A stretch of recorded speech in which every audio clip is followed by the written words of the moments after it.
जितेंद्र सिंह इस वक्त हमारे साथ जुड़ रहे हैं, केंद्रीय मंत्री। जितेंद्र जी, स्वागत है आपका आज तक पर।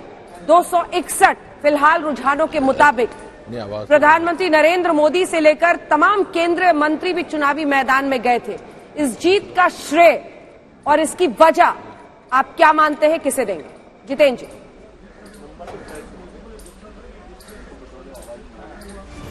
आवाज नहीं आ रही। जितेंद्र जी, क्या आपको मेरी आवाज आ रही है सर?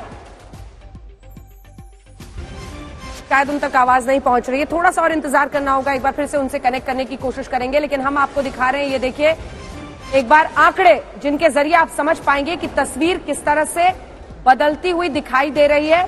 45% वोट, ये वोट की चोट 45% बीजेपी को, 50% जो बीजेपी वोट टारगेट कर रही थी, उस नजरिए से हम आपको दिखा रहे हैं 45% वोट्स बीजेपी को मिलते हुए, 36% समाजवादी पार्टी को, 13% बीएसपी को और 2%, महज 2% कांग्रेस पार्टी को मिलती हुई दिखाई दे रही है। अन्य को 3%, वो भी कांग्रेस से जरा ऊपर ही है। तो अभी जो तस्वीर है, थोड़ा सा और इंतजार करना होगा। डिटेल्स जैसे आते हैं नतीजे सामने आएंगे। 3 सीटों का रुझान बाकी है।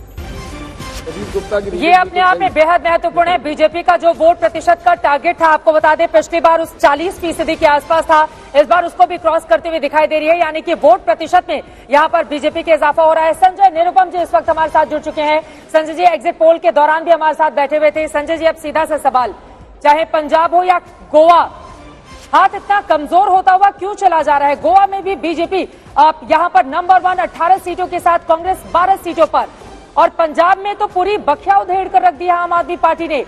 89 आप और 15 सीटें कांग्रेस।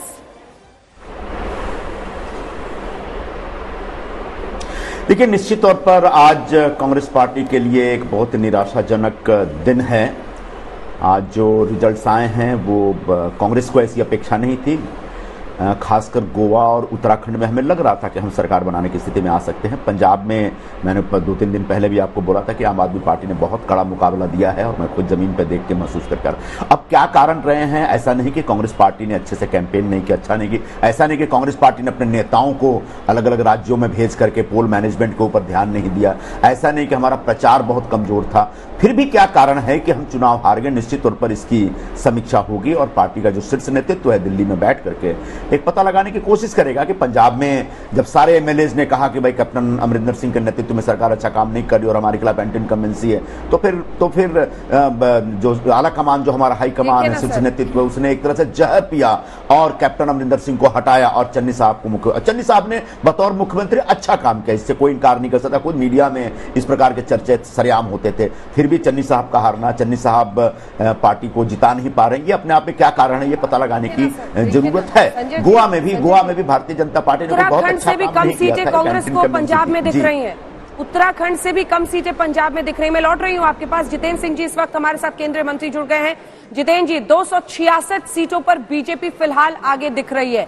जीत का श्रेय किसे देंगे आप? प्रधानमंत्री नरेंद्र मोदी ने शुरू से ही, लगभग 1 साल से वो लगे हुए थे उत्तर प्रदेश में, बड़े पैमाने पर उन्होंने वहां पर रैलियां की हैं। योगी आदित्यनाथ का भी चेहरा है। श्रेय किसे और मुख्य वजह क्या आप मानते हैं इस जीत के पीछे? निश्चय श्रेय तो प्रधानमंत्री श्री नरेंद्र मोदी जी को जाता ही जाता है, इसमें कुछ कहने की दो राय नहीं है। लेकिन साथ ही साथ मुझे लगता है कि इस चुनाव के माध्यम से और जिस प्रकार के परिणाम निकले हैं, प्रधानमंत्री ने एक बात और सिद्ध कर दी कि उन्होंने एक नया पॉलिटिकल कल्चर देश की राजनीति में लाने का प्रयास किया है। और विशेषकर उत्तर प्रदेश जैसा राज्य, जहां हमेशा जात पात, धर्म, मजहब और वोट बैंक के आधार पर राजनीति हुआ करती थी, वहां पर एक इंक्लूसिव विजन का कॉन्सेप्ट प्रधानमंत्री मोदी जी ने दिया है। सबका साथ, सबका विकास, सबका विश्वास और सबका प्रयास में। और शायद ये बात महसूस नहीं हो रही, हमने उस दिन भी कहा था लखनऊ में एक प्रेस वार्ता में कि बहुत से साइलेंट वोटर, अभी लगभग 10 से 14% महिलाएं मर्दों की निस्बतन अधिक वोट दे रही हैं बीजेपी को, क्योंकि जो लोकहित के, जनहित के योजनाएं प्रधानमंत्री मोदी जी ने प्रारंभ की, उनका लाभ उनके लाभार्थी हर वर्ग में है, हर मजहब, हर धर्म से। वो वोट के आधार पर नहीं था। अब इज्जत घर बनाए गए लगभग 11 करोड़, उसमें हर मजहब की महिलाएं, हर धर्म की महिलाएं हैं जो कितने समय से वंचित थी, बड़ी दुर्भाग्यपूर्ण स्थिति में अपना जीवन व्यतीत करती थी। उज्ज्वला योजना के तहत लगभग 1,80,00,000 से अधिक घरों तक गैस सिलेंडर पहुंचा। और मुझे लगता है कि मोदी जी ने इस देश में एक नया कल्चर इंट्रोड्यूस किया है कि जहां जिस चीज की कोताही है उसकी पूर्ति की जाए, जिस वर्ग को जिस किसी भी कारण उसका तिरस्कार होता रहा है उसकी भरपाई की जाए, बाद में जनता फैसला करे कि किसको वोट देना है।